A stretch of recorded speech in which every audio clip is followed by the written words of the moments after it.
Hey everyone, this is Dr. Emily Sharding with American Resiliency, here with an up-to-date climate outlook for all of our friends in Arizona. And let me say, I have a lot of friends in Arizona. I earned my doctorate at ASU, I have family in the state, and the hiking in Arizona, I would say it's better than the hiking in Iowa. I miss the hiking a lot. Arizona is an incredibly beautiful state with many powerful places. When we consider the outlook for this area, it's quite serious. Building resilience here is going to be a very serious challenge. In the updated NCA5 projections, we have more information to help us work the edges and understand the scale of what we're dealing with here in this state. I want to give you a little background for the update. When I founded American Resiliency in 2021 and started making these climate outlooks, I called them 2050 climate forecasts. Back then, it seemed reasonable to think we'd hit 2C at mid-century. That was the consensus science. But that was then. 2023, as you know, it was a very serious year in climate. I want you to check out this visual from the Copernicus Institute. That's a high-value source. They're an EU institution that focuses on climate monitoring. You can see here, we hit 2C for a couple of days towards the end of 23. We've been above and around 2C a few days so far in 24. It's worth noting 2023 was the first full year we spent with the average temperature over 1.5 C over baseline. So that all forces us to change our thinking. This outlook, it's a 2C outlook. And as far as the timeline goes, we're all on this road trip together. We're all going to find out. Let's check the challenge level at 2C. Just so you know where to find my source material, this forecast is based on the National Climate Assessment. This was just updated. We got new projections in November of 2023. Those are the NCA5. If you want to follow along with me, you can go to chapters and download all of the figures here. I'm going to tell you the number of the figure that I use, and then we'll go over there. You also might want to use the atlas, especially for high temperature data. The NCA atlas is the way to go, and you can get to that through the homepage here too. We use the NCA5 because it represents the highest consensus climate science available. Your tax dollars paid for the development and review of this document, and you deserve access to the information. But as a matter of congressional mandate, there's no direct federal funding for communication to the public about the National Climate Assessment. This made me so mad, I founded American Resiliency. We're the only nonprofit focused on communicating this important information to the public. We run on your donations. Let's get started here with the first figure I'm going to share from the NCA5. This is 1.14, where we're going to look at the national overview for changes at 2C. You can see that Arizona is mostly in this moderate change band we see over much of the country. But up in the north there, you're touching the ominous high change blob that's coming out of Utah. This means that depending on where you are in the state, you're expecting a total heat up of 4 to 6 degrees F. And let's look into this more and see where that change is going to fall around the year. We're going to move over to figure 2.11. And honestly, guys, this look here at 2.11 is kind of freaking me out because for Arizona, if you look on all three of these maps, we got a highly complex picture with a lot of variability. I see both red and white in Arizona on all three of these maps. So we're seeing both extremes on every map here. So let's dig into this by addressing the question everybody wants to ask first. How much hotter is it going to get in Phoenix? If we zoom in here on figure 2.11 for additional days over 95, it looks to me like we are only seeing this orange color over Phoenix. And I thought that seems wrong. I thought that it's likely we're going to get more than additional 20 days or so over 95 in Phoenix. And that's when I went over to the NCA Atlas. And the truth is, over here, we got to stack it up. We got to look at our days over 95 and under 100, our additional days between 100 and 105, and our additional days over 105. Let's dig in. So it's true, you see here, we see an additional 22 days over 95 if we look here in the Atlas, but we got to stack that with the additional days over 100 and under 105.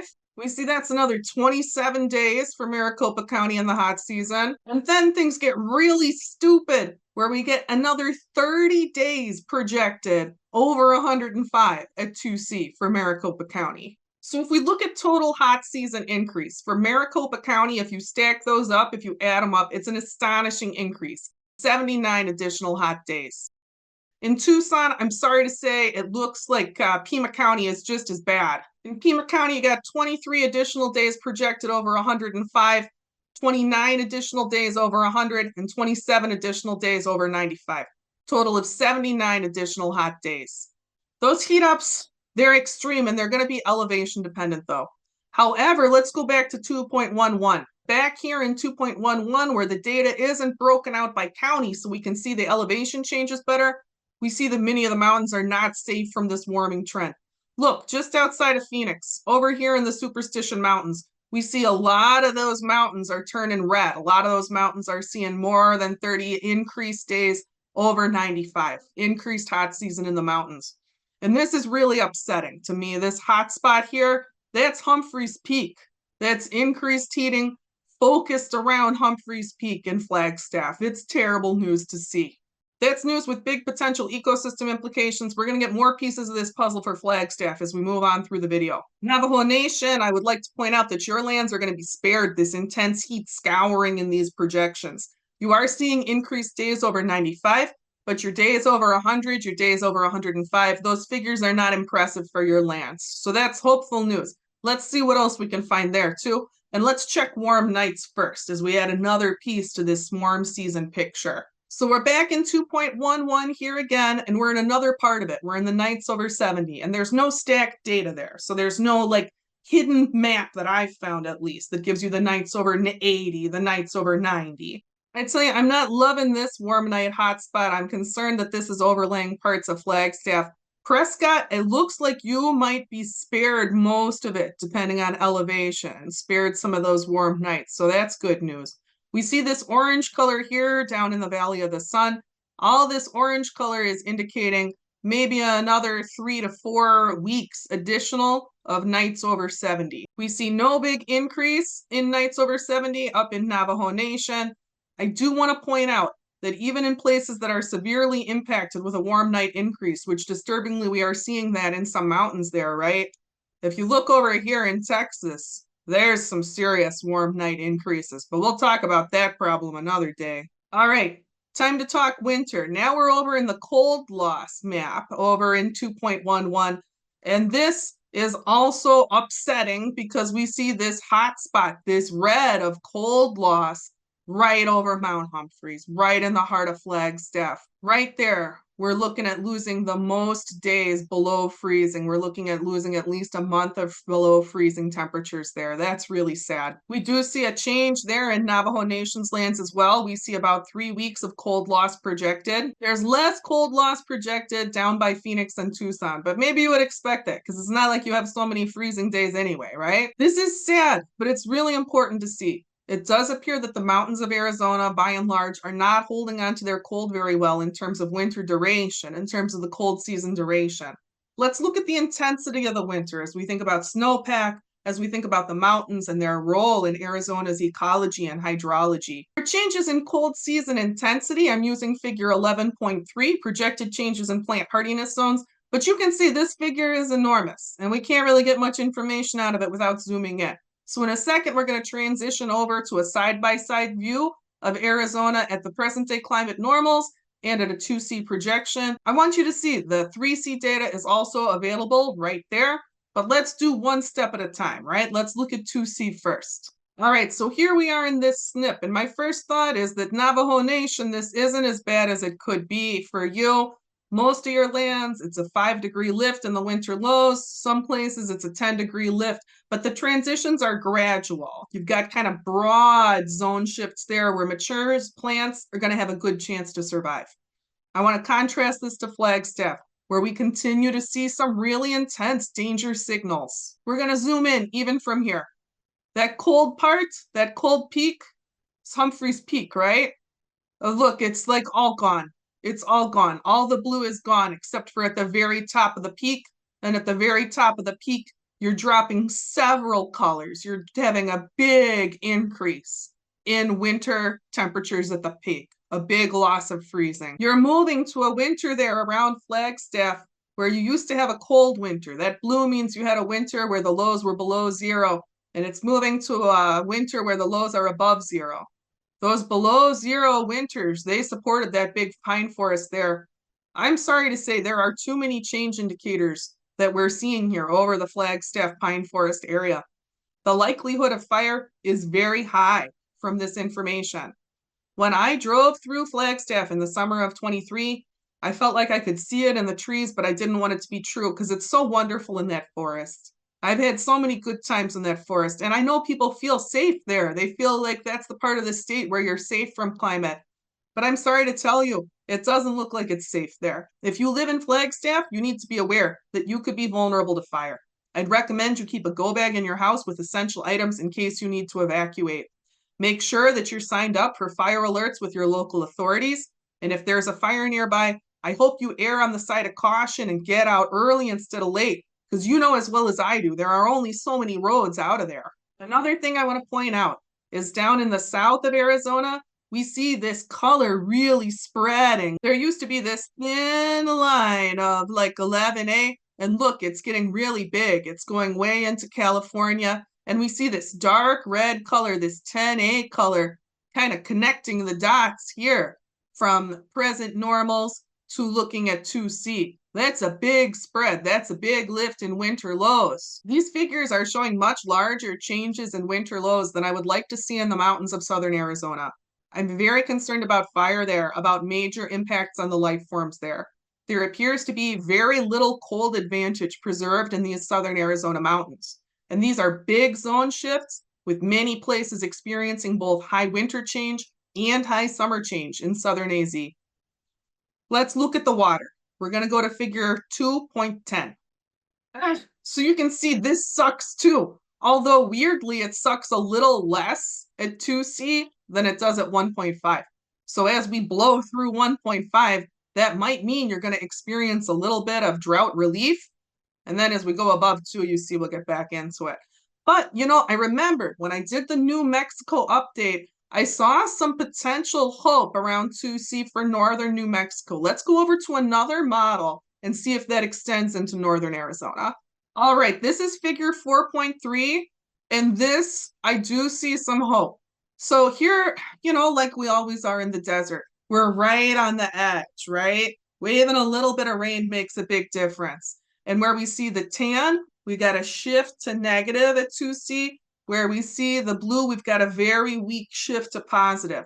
And so we do see that very weak shift to positive, not only around Navajo Nation's lands, but kind of spattering over multiple populated areas in Arizona.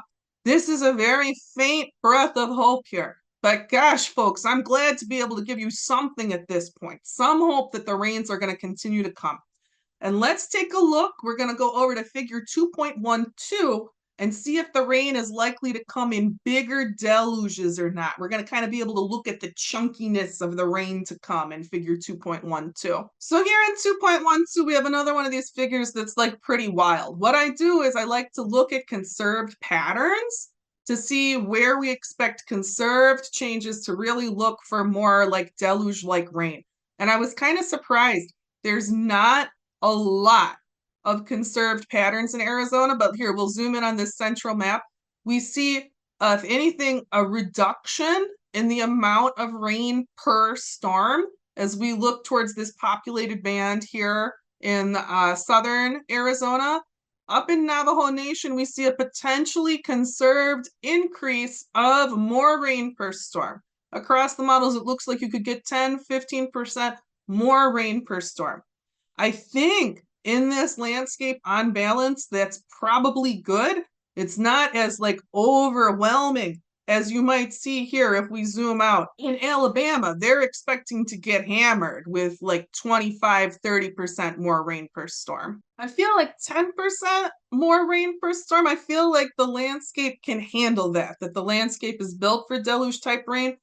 But I'm interested to hear what you have to say, people who are more familiar with those lands. You know, I only visited. I have a great regard for it, but I have only a visitor there. Let's look over at the fire map. Before we do, I want to let you know there's a big concern about this fire season. We've got a warning here in the Daily Sun from Arizona's fire chief cautioning that this fire season now in 2024, it could be a difficult one. If we look over here at figure 7.4, which is the fire map in the NCA5, we can see that the percent change, the percent fire increase for Arizona is a variable, and you can see it's really convenient, these wavy lines, right? It makes it easy to see where you're looking. But we're looking at mostly like 100 to 200% increase in fire risk. Unfortunately, much of the state is not modeled, and I don't feel comfortable that we have modeling for Flagstaff on here, and it's quite possible that this modeling for Flagstaff may understate increasing risks. We have seen that happen before. In the NCA4, when I did the first generation of videos, we didn't see in the NCA4 the full expression of the fire risks in the North Woods in Minnesota. But I did identify it in that video. We did talk about that in the first gen Minnesota Outlook, and we have seen that reality reflected in the updated projections in the NCA5. I have to say, folks, based on my ground experience, I do think that the fire map in the NCA5, which does show an elevated risk around Flagstaff, is underestimating the risk level. I think the level of change those fragile, dry pine forests are experiencing, it's going to push them too far. They're more delicate in their tolerances than forests in some other parts of the US. They already are kind of a thin operating margin forest. And I tell you, it breaks my heart to think of that aspen crown on Humphreys. It seems almost certain it'll perish.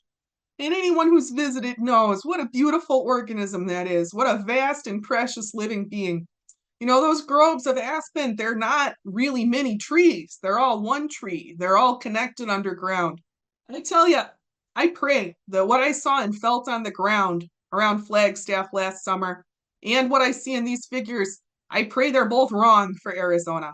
I would rather be wrong entirely. You got to know that. I wish all of this would be some falsehood or that God would make a new world. But I feel that even if I should be wrong, I'm compelled to act according to what sense and reason tell me.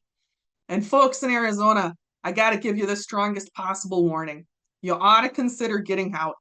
I recommend researching more climate resilient place to go and making a plan to migrate there. If you stick around a few more minutes, I'm going to share some desert analogs that I recommend towards the end of the video. If you'd like to be in a place that'll feel more like Arizona feels today as we move 10, 20 years in the future. You should know I've done a fair amount of work here on the channel to identify the best places to move, places with capacity. And that's for people who are better off getting out, and I don't make that recommendation often. I don't want to say such a scary thing as you ought to get out and then tell you there's no place to go.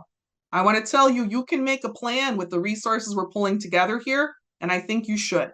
Because the only thing I can think of with that intense heat up, almost a 90-day increased hot season, only thing I can think of that's going to make life like today possible in the valley is a breakthrough in energy technology. Big fusion breakthrough or something that totally changes the equation on energy production costs. Not just costs in terms of dollars, costs in terms of resources. And without that, without something that doesn't currently exist, I don't see how we can afford to sustain normal American lifestyles long-term in Phoenix, Tucson, or any of the low desert cities anywhere near the form it has today. Energy costs are going to be too high. It's going to get more and more expensive to get basic services. People will feel the strain, and I think it's better to get out before there's a collapse in prices on homes so that you can get the value out of your home. I'd recommend getting out before the squeeze begins, before the social inequality gets so crushing it starts to really hurt everyone's quality of life. Long term, people who want to stay there, they're going to have to live differently to continue to live sustainably in cities in this more extreme environment, or they're going to have to consume substantially more energy than it currently seems likely we can produce. This outlook, if we think about it from an ecosystem perspective, it's really showing a shift more towards the kind of desert we see in Saudi Arabia today than anywhere in America. These projected climate conditions, they're not like any deserts we have in North America. They're more extreme than any North American analog. And we all ought to know people are already dying from the heat. This is an article from AP News, March AP News, where we see that Maricopa County is confirming many hundreds of heat-associated deaths in Metro Phoenix alone last year. And these are vulnerable people mostly, right? Older people, unhoused people. We all should know that more and more older people are losing their homes as housing costs become more and more challenging for folks. It's a lot of old folks dying on the streets of Phoenix, and that's a tragedy, and it's going to get worse.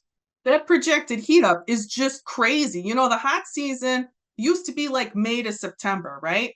When I left the Phoenix area in 2011, the limits of that were being pushed, especially on the fall end.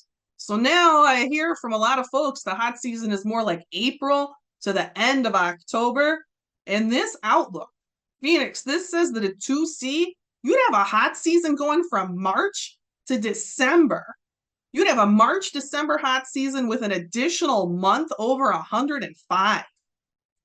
Phoenix, like my folks, you got to know that's what you're getting into if you decide to stay in Phoenix. I want you to be able to make an informed choice. Tucson, I want to say it makes me mad to give you this bad of an outlook because your area is so cool and I think Tucson is a great town. The Tohono O'odham representatives around there have been helping to drive a lot of moves towards sustainability and the water culture in the area. And I want to share this water story from there. I'm going to put this link in the video description because these sustainable Tucson people, these are not just greenwashing people. This is serious work. And if you explore this webpage, it really lets you see how many people, how many groups have already come together to try and build a good future in Tucson. I wish I could give you a better news, Tucson. All I can do is tell you what you're up against and acknowledge that it's not fair because you all are doing such good work. Flagstaff, folks in the mountains throughout the state, I'm sorry to tell you that there are such threats to your safety that the fire risk is so high. I want you, Flagstaff folks, to look at the New Mexico outlook. Go back and find the New Mexico updated outlook because northern New Mexico looks a lot better than northern Arizona. We need desert people going to desert areas. We need people who love that kind of land, who know how to care for it, to be the ones who get over there to northern New Mexico. If you're a person who's getting out, I want you to look for a desert analog. You know, with this increased heat, with the Southwest drought, there are more analog deserts forming up, high desert analogs and low. People in Phoenix, this is a heads up. If you want the new Phoenix, you want Boise. Boise is picking up the old Phoenix climate, an old Phoenix pattern in terms of both summers and winters. Think about it. If you go there and you bring your favorite cactus, you might need to baby the cactus for a few years, but it'll take in time. Cactus will feel right at home there. That valley, Snake River Valley, they're heading to plant hardiness zone 9. If you've got kids, I'm telling you, you should consider moving out of Arizona. I think things will hang together better other places, and I don't talk like this often. But you know, I know a lot of folks move to Arizona because they want to be able to afford a better home for their kids. I want a good life for your kids too. And that's why I'm giving you this strongly worded message. You know, folks who stick around on the channel here, they can all tell you I don't talk like this. There's no outlook in the NCA5 series where I've given such a dire message. This message for Arizona is a serious message, and it should fill any feeling heart with pain, regardless of if we see AMOC collapse or not. This is the part of America where a big migration outward is needed, and there's not enough awareness of the seriousness of this issue. I feel like you could tell a lot of people 90 days increased hot season and they would get the seriousness of the issue right away down in the valley there. The truth is, we can't meet the energy demands for these areas with current technology and reach our climate goals. So one way or another, I think these areas are going down. I'm worried about them. Sometimes folks getting ready means getting out. With few exceptions, that's my advice in Arizona. If you're determined to stay, you should be making renovations to max out your capacity for water storage and passive cooling. Try and get some power independence so you can keep the air on. I know there's desert rats out there who are going to stay. I know you like it better low pop. I think you're going to get your wish, and I'm wishing you all the best. If you get serious about water storage, real serious, you got a shot and you know it. You got to choose your path, Arizona. Let's get ready. Folks, thanks so much for your support of American Resiliency. It's thanks to viewers like you who have contributed your energy, your money, your time that we are where we are today, which is off the runway and looking towards year 4 and 5. We're in the middle of a visioning process as we figure out what we want to do with the power that we've accumulated here with AR to figure out what climate information folks need, how to get it to them. If you want to be part of the visioning process, please get in touch. This is inclusive. We're seeking input from everyone in the community. And thanks again. Your involvement keeps this nonprofit going. If you want to give, you can find a donate tab at the top of our webpage or on the about page of our YouTube channel. Thanks so much and talk to you again soon.